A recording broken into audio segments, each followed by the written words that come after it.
Now this looks like a custom-made e-bike, but then of course it would, because it belongs to Claus Fleischer, who's the CEO of Bosch eBikes. So I'm going to go through the bike with you.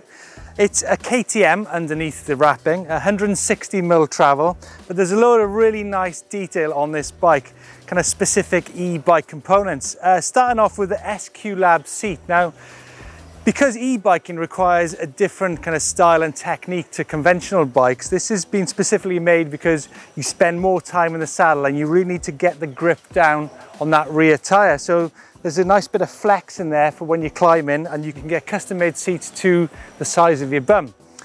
SQ Labs handlebars on this, Magura MT7 brakes, kind of 4-pot, really strong anchors on this bike. Moving on, we've got RockShox Lyric, the new Lyric fork, and remember that fork has got like recommendations for air pressure on it, which are e-bike specific.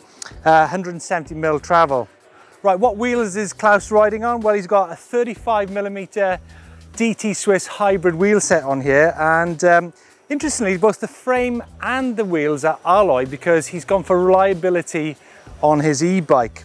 Can see some mud guards front and back, clearly rides in the wet quite a lot of the time. Cranks, now this is a theme from, which was quite key at Riva del Garda Festival, was there's lots of 155mm cranks in here, and Bosch have tailor-made their motors and their software this year so that you can get the shorter cranks on there, and if you want to upgrade in the future, you can simply do that.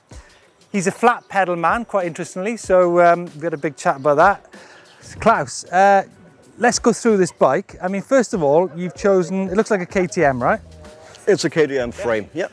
160mm travel. Absolutely. Why did you go for that amount of travel? Why didn't you go for like 120 or 130 or anything like that? Previous years I would ride 130, 140, but I thought for this terrain and especially for the EMTB challenge, which is later on, 160 in the rear, 170 in the front is the way to go this year. I tried to experiment a little bit with that and make my own experience, and I think from the first test ride yesterday, perfect setup for the suspension.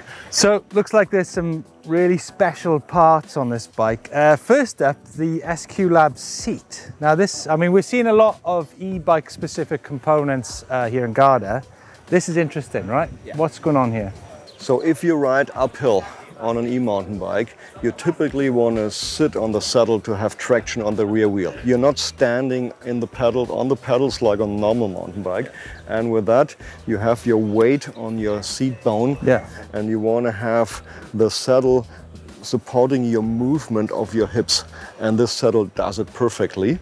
And also it has a nice curvature, and from the surface it provides some friction so that you don't swipe over the rear of the saddle. So you should try that. I'd love to. I love all this stuff.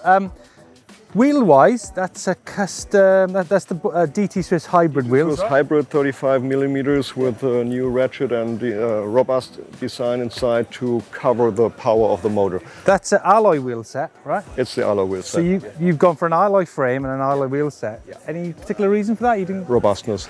Okay. Reliability. Reliability. Okay. Yeah. Cranks. Now, obviously, the big story is with the shorter cranks. What's the story here with these? 155? Especially when you ride with more travel and the sack of the suspension would support your riding style, then there is the chance that you have pedal clipping. That when you ride on trails with obstacles, riding uphill with roots and rocks, that you have pedal clipping, and if the pedal clips to rock, this can create a difficult situation. Though there is a tendency to ride with shorter cranks. And if you ride with shorter cranks, then typically the force being distributed to the motor is lower. And with that we have moved our EMTB mode and the software characteristics to support also short cranks. That's a new trend to go if you really ride technically uphill. You're a flat pedal man? Yeah. Yeah? Yeah.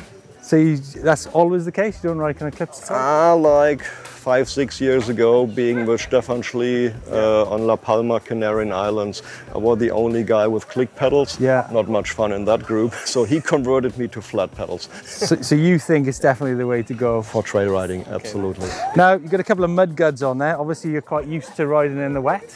Absolutely.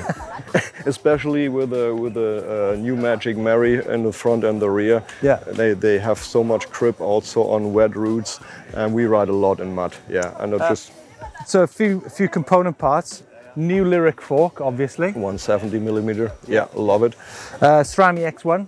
Yes. Drivetrain. It's perfect. It's from the gear ratio. It's 1148, 436 percentage of gear ratio. All you need. 8-speed. Yeah. You would say 8-speed is not enough, but for riding technically, you can shift under load up and down. So we love the robustness of the EX1.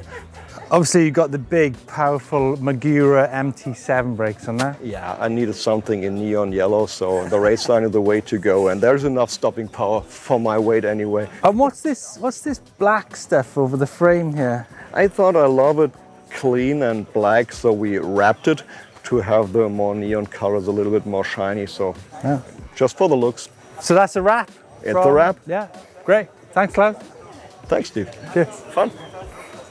Yeah, Claus Fleischer then, great guy, leading from the front at Bosch. If you guys have customized your e-bikes, we want to know about them and send your pictures in. If you want to see more pro e-bikes, check out Sylvain Gintoli's Thoc, just down here. Give us a thumbs up and leave us know your comments when it comes to customization and e-bikes. And don't forget to subscribe to EMBN if you've not already done so.